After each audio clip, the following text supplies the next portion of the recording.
Hey guys, as you all know, my name is Joyce McClure, and today I will be discussing Chapter 19, Entertainment, and this will be for our last discussion, which is discussion 5.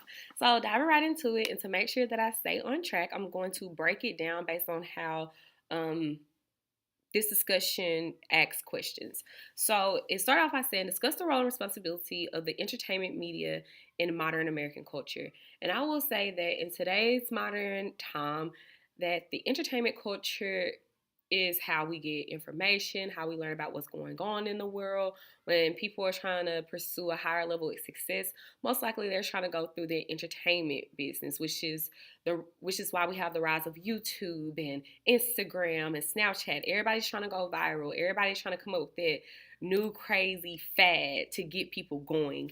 And I would say that the role of entertainment media is so big within this country, and compared to other countries where teachers are honored and doctors and lawyers are honored to a certain level, we don't necessarily do that here. We give more praise and respect to Beyonce and Kendrick Lamar and Drake versus those who are trying to educate the future of America or try to heal and help the future of America. And I do personally feel that is a problem. Although I am very much so into media and entertainment, and I'm pursuing my own production company, I want everything that I put out to represent a message that we as Americans need to take heed to, if that makes sense. And then moving on to the other part before I kind of freestyle how I want, it says, are we too occupied with entertainment? And that just kind of fills in what I just said. Yes, we are too focused on making people laugh. We're too focused on trying to go viral. We're too focused on trying to have crazy colored hair and wearing chains as necklaces.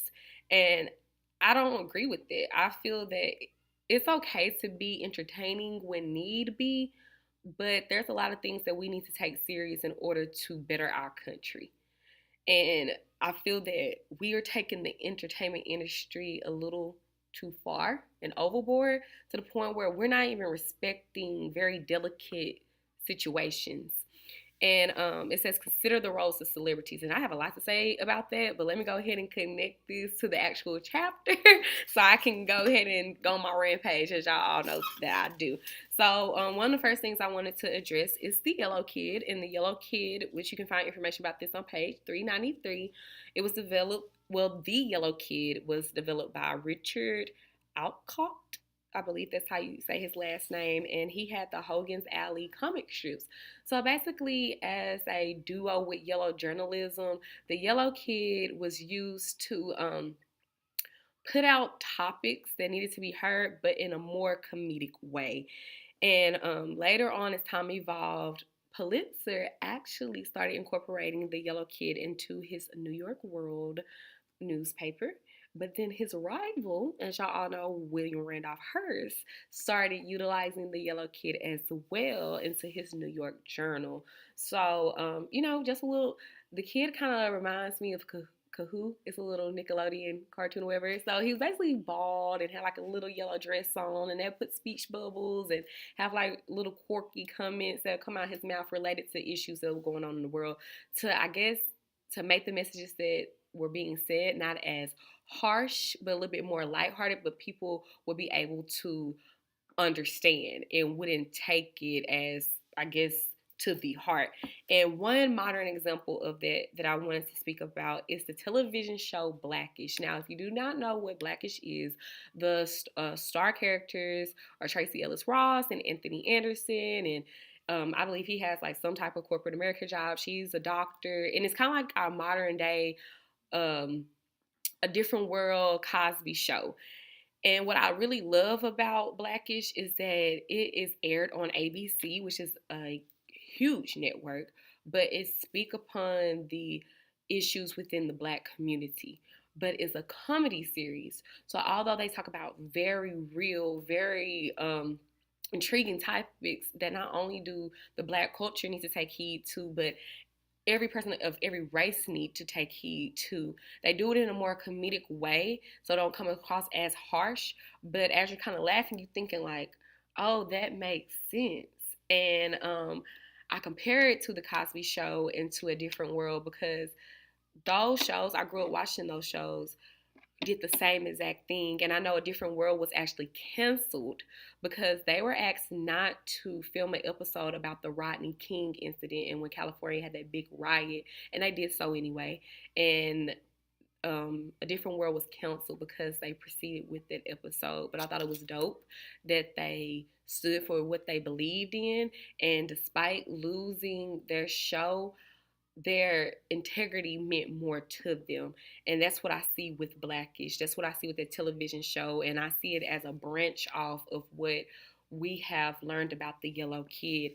And just kind of going a little bit deeper into it about the entertainment industry as far as fads, movies, comic strips, video games, just trends, and based on the advancements in mass media and technology, I will say this. I will say that we have gotten to a point to where things that we honor and respect shouldn't more so be honor and respect, but the media industry has paid attention to what people pay attention to.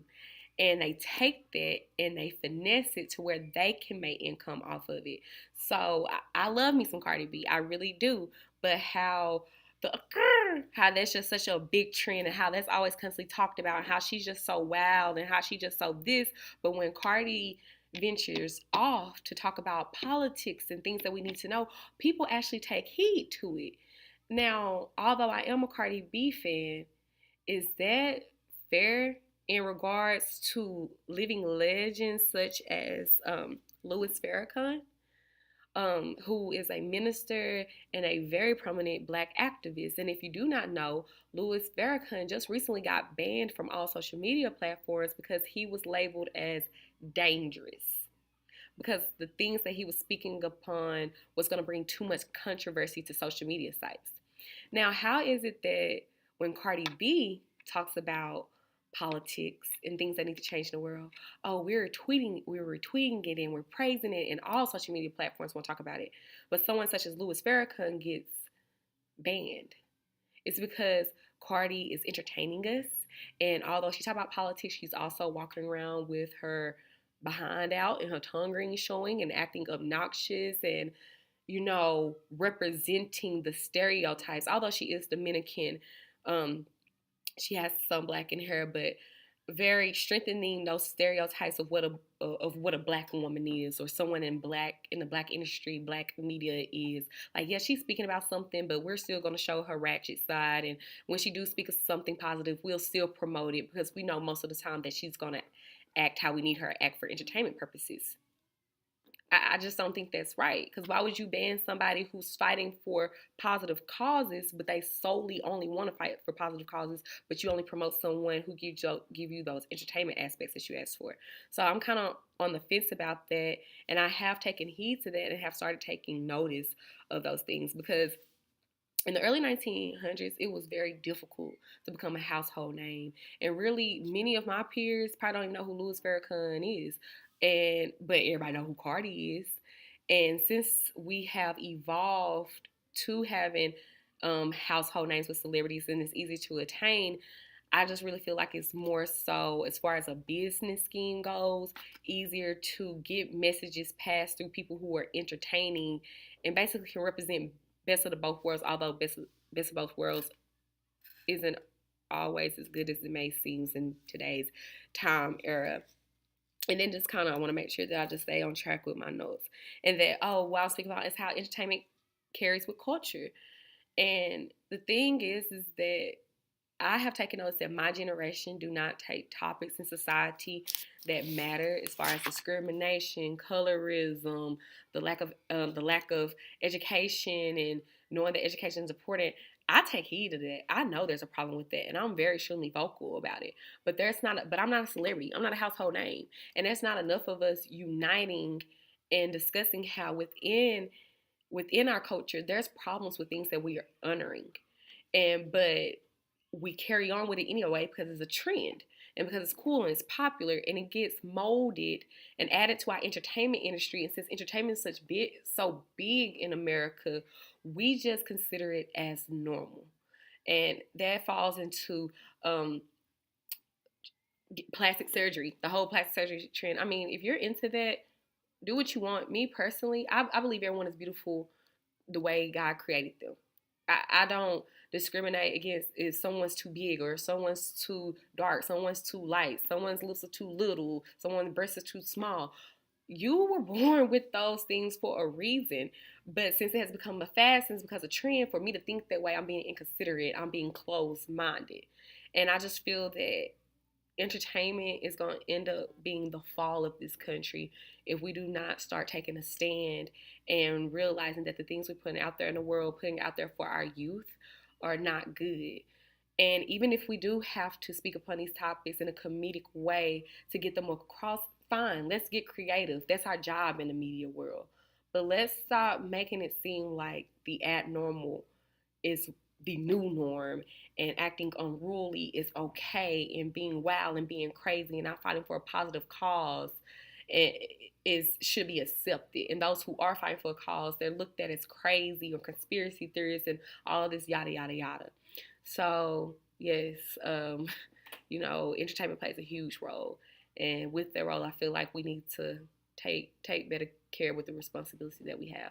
So that's all that I have for y'all today. I didn't connect back to the book as much because I am personally invested in this topic, and there's a lot of modern things that's going on in the world that I wanted to address to this topic, but I hope that y'all like it. And that's all I have for you all today. And you guys, we got through the semester. Good luck on test 4.